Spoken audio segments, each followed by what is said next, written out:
Tudo da Canção Nova em um só lugar. Canção Nova Play. O Senhor esteja convosco. Ele está no meio de nós. Proclamação do Evangelho de Jesus Cristo segundo Mateus. Glória a vós, Senhor. Naquele tempo, Pedro aproximou-se de Jesus e perguntou: Senhor, quantas vezes devo perdoar se o meu irmão pecar contra mim? Até 7 vezes?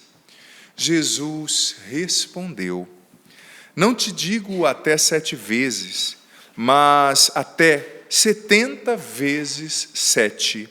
Porque o reino dos céus é como um rei que resolveu acertar as contas com seus empregados. Quando começou o acerto, trouxeram-lhe um que lhe devia uma enorme quantia, uma enorme fortuna. Como o empregado não tivesse com o que pagar, o patrão mandou que fosse vendido como escravo, junto com a mulher e com tudo que possuía, para que pagasse a dívida. O empregado, porém, caiu aos pés do patrão e prostrado suplicava: Dá-me um prazo e eu te pagarei tudo. Diante disso, o patrão teve compaixão, soltou o empregado e perdoou a dívida. Ao sair dali, aquele empregado encontrou um dos seus companheiros que lhe devia apenas 100 moedas. Ele agarrou-o e começou a sufocá-lo, dizendo: Paga o que me deves. O companheiro, caindo aos seus pés, suplicava: Dá-me um prazo e eu te pagarei. Mas o empregado não quis saber disso. Saiu e mandou jogá-lo na prisão até que pagasse o que devia. Vendo o que havia acontecido, os outros empregados ficaram muito tristes. Procuraram o patrão e lhe contaram tudo.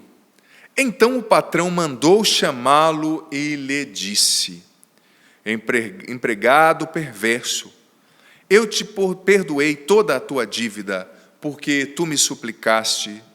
Não devias tu também ter compaixão do teu companheiro, como eu tive compaixão de ti? O patrão indignou-se e mandou entregar aquele empregado aos torturadores, até que pagasse toda a sua dívida. É assim que o meu Pai que está nos céus fará convosco, se cada um não perdoar de coração o seu irmão. Palavra da salvação. Glória a vós, Senhor. Vinde, Espírito Santo, enchei os corações dos vossos fiéis e acendei neles o fogo do vosso amor. Enviai o vosso Espírito, e tudo será criado, e renovareis a face da terra. Oremos, ó Deus, que instruíste os corações dos vossos fiéis, com a luz do Espírito Santo, fazei que apreciemos retamente todas as coisas, segundo o mesmo Espírito, e gozemos sempre da sua consolação, por Cristo Senhor nosso. Amém. Filho, filha, que privilégio ter a tua sintonia pela TV Canção Nova, nesse espaço que é o espaço do Pra Ser Feliz, e eu como apresentador desse programa Pra Ser Feliz e também como sacerdote, junto com a TV Canção Nova, acordamos de ter a celebração eucarística aqui, porque, filho, filha, a missa produz frutos de salvação, de conforto espiritual, de cura e transformação que a gente sequer imagina. E olha, eu percebo que a leitura de hoje, ela é muito especial, do livro do profeta Daniel, não é? Você percebe que o profeta colocou na boca de Azarias, o personagem que está em voga ali nesse momento, do versículo 34 ao 36, Azarias clama a intervenção de Deus sobre a realidade do povo, porque ele reconhece que o povo estava enfrentando uma situação calamitosa, difícil, naquela circunstância. Era uma calamidade, era uma situação difícil, sabe? E Azarias, como muito se faz no Antigo Testamento, faz aquela oração de lembrar a Deus. Tão bonito perceber isso. Não que Deus tenha amnésia e precise ser lembrado, não é isso. Mas Azarias está dizendo: Senhor, em atenção à aliança que o Senhor fez com Abraão, com Isaac, com Jacó, em atenção às suas promessas, vê a situação que a gente está e age na nossa situação, intervém na nossa situação. Muito propício isso que ele falou e o que a gente está vivendo, né? E é interessante que do versículo 37 ao 40a dessa primeira leitura, Azarias simplesmente reconhece a situação miserável que aquele povo estava vivendo. E Azarias disse o seguinte: Senhor, nós não temos mais templo, nós não temos um lugar de oferecer os nossos sacrifícios, de nos reunir para rezar. E não é que isso reflete um pouco do que a gente está vivendo? A gente não pode mais se reunir na igreja, por causa dessa pandemia. Muitos lugares nos quais as pessoas, eu sei que tem muitas pessoas, simplesmente filhos e filhas que estão na melhor idade, que tinham aquela obrigação religiosa, aquele costume de ir à igreja, e é tão gostoso, né? Lá você encontra as pessoas, lá você atualiza do que está acontecendo, mas nem isso a gente tem, como diz nessa primeira leitura. Por um tempo, e a igreja está certíssima, né? Visando a nossa proteção, a proteção dos idosos, mas de todos e cada um de nós, a gente não tem templo, a gente não tem profeta. Claro, a gente tem as missas pela TV, mas essa leitura está refletindo um pouco daquilo que nós estamos vivendo. E mais uma vez eu digo, eu não acho saudável você que talvez esteja em quarentena, ficar o dia inteiro na frente da televisão, vendo notícias, se agitando e ficando ansioso. Isso não resolve. Busca se informar, mas busca agir. E como, Padre Adriano Zandoná? Como eu devo agir? É interessante, se você pegar a Bíblia, e se você analisar a história da igreja, sobretudo, vamos começar do Antigo Testamento. O povo de Deus enfrentou muitos problemas, gente. Ele enfrentou pestes, ele enfrentou guerra, ele enfrentou fome, enfrentou deserto. Quero citar só dois momentos muito difíceis. O exílio assírio, a invasão da Assíria que dominou Israel, destruiu, e, sobretudo, o exílio babilônico, que aconteceu na época do profeta Jeremias. O templo foi queimado, os vasos de ouro do templo levados para a Babilônia, o rei teve o seu olho vazado, enfim, uma situação de muita calamidade. E como, ao longo da história, o povo de Deus reage nas situações de doença, de pandemia, de guerra. Para a nossa geração, isso é atípico, né? Nós estamos num tempo, eu preciso ser honesto em dizer, que a sensibilidade de muitos é uma sensibilidade muito aflorada, às vezes até de vidro, tudo machuca. Mas se você for pegar, algumas décadas atrás, nós fomos formados em tempos muito difíceis, nos quais era preciso ser forte, ter resistência, persistência, no qual era preciso ter resiliência. São guerras, tantas coisas, só que a nossa geração não viu nada disso ainda, né? Então, para nós, é tanta gente agitada, né? Nossa, não estou podendo sair de casa, nossa, não posso ir à igreja, nossa, o jogo de futebol foi cancelado. Mas, filho, filha, tudo isso é um chamado de Deus para a nossa conversão também, porque, voltando à reflexão, como o povo de Deus reagia nesses momentos? Através de 3 realidades. Primeira, oração constante. Segunda, jejum. Terceira, arrependimento. Até os ninivitas, quando o profeta Jonas foi anunciar a destruição de Nínive, aquela grande cidade, o rei, a começar do rei de Nínive, convocou um jejum, pediu que os homens se vestissem de sacos, que era um sinal de penitência, colocassem cinza na cabeça, que era um sinal de se humilhar diante de Deus naquela época, né? E todos rezaram a Deus, e Deus mudou a sua ideia. Ou seja, Deus pediu para o profeta Jonas ir lá em Nínive profetizar a destruição.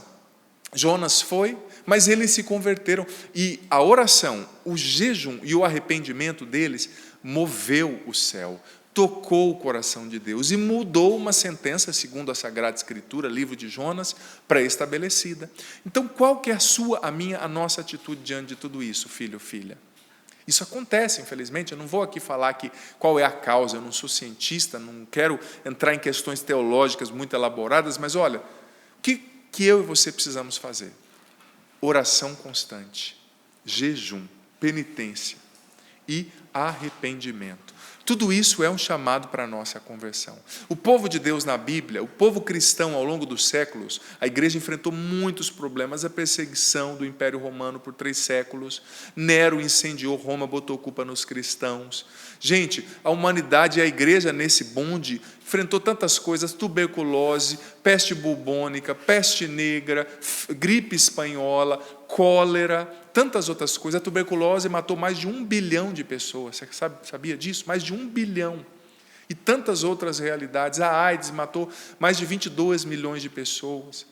A gente sempre enfrentou situações difíceis, mas o povo de Deus nos ensina. Esse precisa ser um tempo de conversão. Como está a tua vida? Se hoje fosse, desculpa falar disso hoje, mas eu sou padre e eu tenho que falar, eu não tenho vergonha nem medo. Mas se hoje fosse o seu último dia, você está pronto? O Evangelho fala de perdão. Você perdoou quem você precisava perdoar. Você pediu perdão que você precisava pedir. Você se confessou. Esse é um tempo para nós nos examinarmos, voltarmos para Deus. Sabe? É um tempo de conversão, precisa ser um tempo de conversão. O povo de Deus, ele vencia essas calamidades voltando para Deus. Ele vencia essas calamidades vivendo a conversão. Eu vi um padre dizendo esses dias que se o povo temesse o inferno e o pecado como ele teme essa doença, o inferno estaria vazio e não teria mais pecado no mundo, né? E é verdade, porque a gente teme tanto uma doença, só que mais do que temer essa doença, a gente precisa temer perder a salvação. A gente precisa temer o pecado que destrói a vida da nossa alma, gente. Tudo que a gente está vivendo precisa ser um tempo de revisão, nos levar a um tempo de revisão de vida, nos levar a um tempo de oração, de arrependimento, de jejum. Olha, hoje à tarde, preparando essa homilia, eu estava lendo um pouco a mensagem de Fátima. Quem já leu a mensagem de Nossa Senhora que ela revelou aos pastorinhos, aos 3 pastorinhos em Fátima, em 1917, nos arredores ali daquele tempo? Gente, fortíssima, poderosíssima. E a mensagem se resume nessa realidade. Oração, penitência, conversão. É isso que Deus nos pediu através de Nossa Senhora na revelação de Fátima. E no terceiro segredo de Fátima em especial, eu estava lendo a homilia do Papa Bento XVI, em 2010 ele esteve lá, aliás, é 2010 justamente, celebrando lá no Santuário de Fátima, e ele disse o seguinte, que no terceiro segredo de Fátima, o anjo, foi uma visão na qual o anjo apontava para a terra com a sua mão direita e gritava, penitência, penitência, penitência. Ou seja, o Papa Bento XVI disse, será que nós estamos aplicando, ouvindo, obedecendo o que Deus nos pediu através de Nossa Senhora em Fátima? Nós estamos fazendo penitência? Nossa Senhora disse na aparição de Fátima para os 3 pastorinhos, olha, muitas almas estão indo para o inferno porque não há quem faça penitência por eles. Sabe? É muito sério. Esse tempo precisa ser um tempo de conversão, de oração, de penitência, de arrependimento.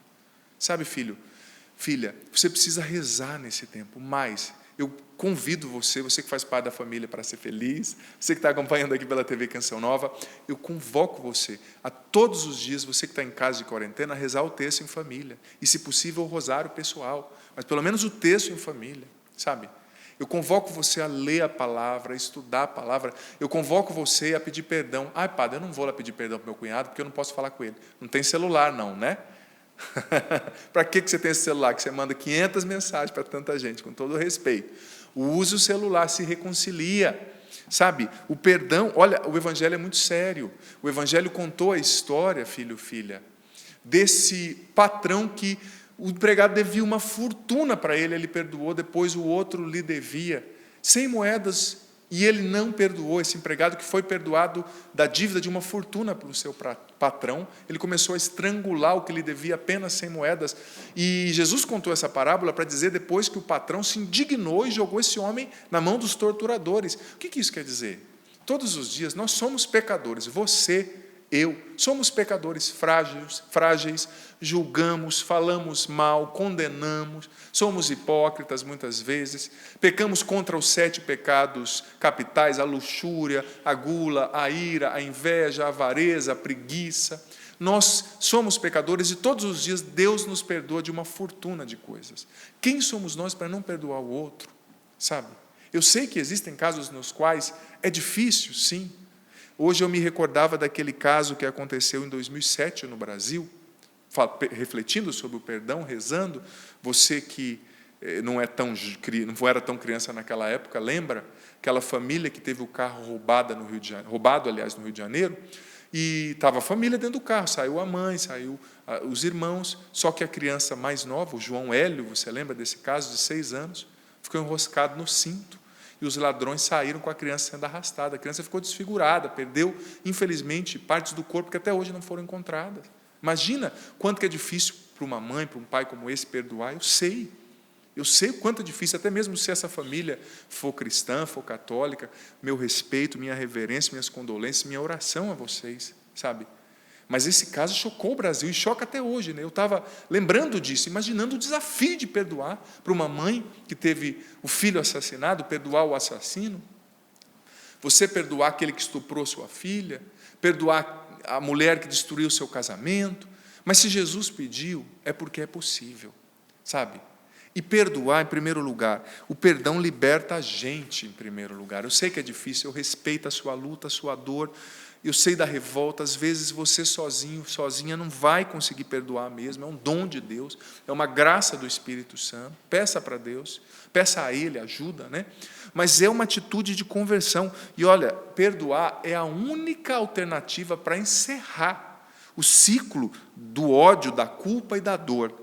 Sabe, quem não perdoa continua preso no passado. Eu sei que é horrível perder um filho assim.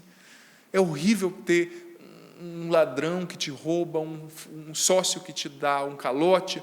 Mas se você não perdoa, você fica preso no passado. Ou seja, 2010 passou, 2007 passou, mas você continua com o teu coração lá. Sabe? Então perdoar faz bem para você. Quando você perdoa, você dá a você mesmo a chance de ser feliz novamente. Se você não perdoa, você fica preso. Lá em 2010, quando aquela pessoa te falou isso. Lá em 2002, quando teu marido te abandonou. Eu sei que é triste, mais uma vez eu cito o caso do João Hélio com muito respeito. Gente, que triste, que dor na alma só de lembrar, sabe? Mas quando você não perdoa, não é a pessoa que você não perdoa que fica presa, é você, sabe? Eu sei que é duro, é difícil, mas com Deus é preciso. E você quer o céu, eu tenho certeza que você quer o céu. Eu tenho certeza que você e eu precisamos voltar a pensar na eternidade. Então, se você quer o céu, você sabe que o perdão é o ingresso para o céu. Sem perdão, ninguém entra no céu, sabe? Sem perdão, ninguém entra no céu. E olha, perdoar nada mais é do que reconhecer que só Deus pode julgar, né? Como diz em Mateus 7,2, não julguei, não sereis julgados. Mesmo aquele que fez algo horrendo, eu preciso perdoar e deixar que Deus faça a justiça. Sei que é difícil, claro, as pessoas que cometem um crime hediondo têm que responder também judicialmente, obviamente, precisam fazê-lo, mas eu deixo na mão de Deus e reconheço, eu não sou Deus, o Senhor deve julgar. E outra coisa, perdoar também, numa dimensão mais humana, relacional, é reconhecer que eu também erro, que eu também peco. Tem gente que tem muita dificuldade de perdoar porque, no fundo, é muito orgulhoso. Todo orgulhoso tem muita dificuldade de perdoar. Claro, eu excetuo aqui os casos como esse que eu falei do João Hélio. Não precisa ser orgulhoso para ficar com raiva, né? Pelo amor de Deus. Não é isso que eu estou dizendo. Mas, às vezes, a gente tem dificuldade de perdoar porque a gente tem dificuldade de reconhecer a nossa fraqueza. Reconhecer que a gente erra. Quem não consegue ver que erra, quem não reconhece os próprios erros, se acha muito bom, tem dificuldade de aceitar o erro do outro. Às vezes, até aquela pessoa que caiu, sabe? Que fez coisas ruins. Se fosse você no lugar, se fosse eu, talvez faríamos pior, sabe? Deus sabe, né? Então a gente precisa ter um olhar de misericórdia. E olha só, quem menos merece o seu amor é quem mais precisa ser amado por você. E quem ama, quem não merece, alegra demais o coração de Deus. Quando você ama quem não merece, você está alegrando demais o coração de Deus, porque é assim que Ele ama. E encerro dizendo ainda uma última palavra do Papa Bento XVI, ali na homilia que ele fez em 2010 em Fátima. Hoje eu li sobre os segredos de Fátima, a mensagem de Fátima mexeu muito comigo. Eu aconselho você a ler, acabando a missa, vai lá, nós vamos ter adoração aqui no final, um momento de oração forte, né? Depois da bênção final, ainda dentro do espaço, desse espaço que nós estamos vivendo aqui, que é o tempo do programa Para Ser Feliz. Mas olha, leia o segredo de Fátima, viva nesse tempo de pandemia de coronavírus, essa tríplice dimensão, conversão. Você está convertido, você está buscando, você está lutando para abandonar o pecado. Se você morresse hoje, qual seria o seu destino eterno? Você está vivendo o arrependimento, Você está vivendo a penitência? Gente, é preciso jejuar, sobretudo nessa quaresma. Faça a experiência de, nesse tempo de quarentena, fazer o jejum nas sextas-feiras, fazer uma penitência, uma mortificação. Procura na internet, num site cristão, num site católico. Eu não vou poder falar sobre isso tudo aqui agora por causa do tempo. Mas jejue, é uma graça tão grande. Jesus disse que existem certos tipos de males e demônios que a gente só consegue vencer através do jejum. Os frutos espirituais do jejum são fantásticos. Esteja nesse tempo em oração profunda, sabe? Porque tem coisas das quais só Deus pode nos livrar. Olha, o Papa Bento XVI disse o seguinte, lá em Fátima, em 2010, na época, hoje é emérito, na época, Papa em exercício. Muitos dos nossos irmãos vivem, disse o Papa, como se não existisse um além, sem se importar com a própria salvação eterna.